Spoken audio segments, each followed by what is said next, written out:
The sixth type of market failure occurs when we have a monopoly. So a monopoly is a type of firm which is said to dominate the market. So in other words, they have a big market share of a particular market. So that means that the customers in a particular market with a monopoly often will struggle to buy from anyone else. So they only have one choice of company which to buy their products from. Now, what I want to think about now is whether a monopoly is a good or a bad thing or not. So we'll consider the good aspects of a monopoly first of all, and then we'll think about the bad aspects of a monopoly. Let's think about the good ones then first of all.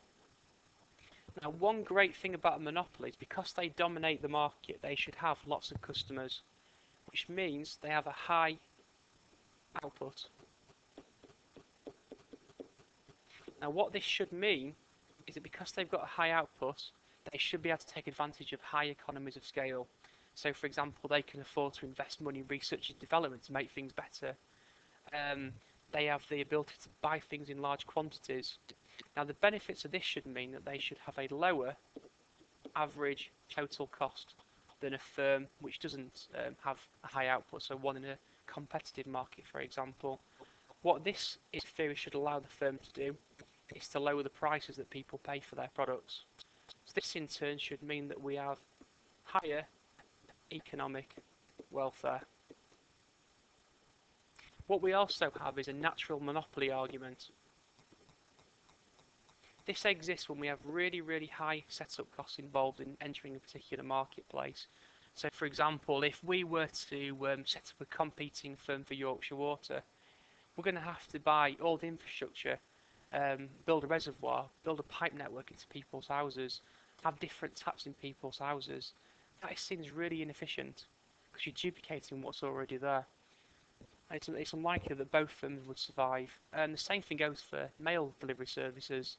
If we had competition, we'd have different sets of post boxes on the streets.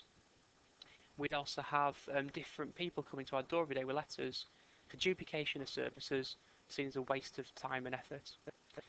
Now, bad effects of a monopoly, though. They're the only firm in the market. They can exploit people. They know that people are price inelastic for their products. They can charge people high prices. They can make high profits. And they've got no need to reinvest these because people will still buy their products no matter how good or bad they are. So we've got this problem that people will not receive low prices because any economy of scale the firm gets will go simply into increasing their profit levels.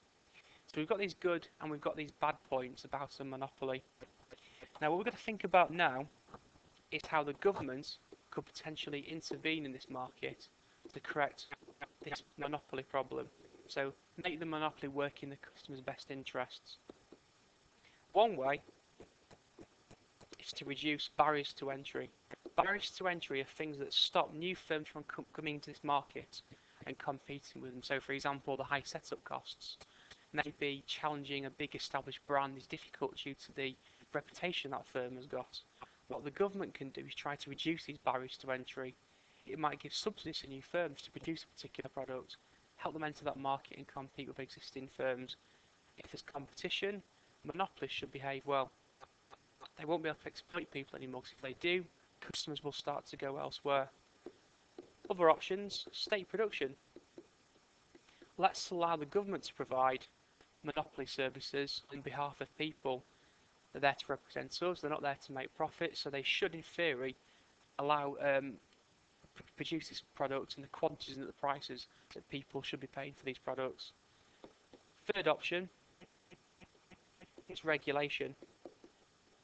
Here what we do is we allow the monopoly to exist, but we set limits on the prices they can charge people, the profits they can make, targets they have for economies of scale. If we set in place those regulations, we can make the monopoly work in the best interests of the customer. That is monopoly.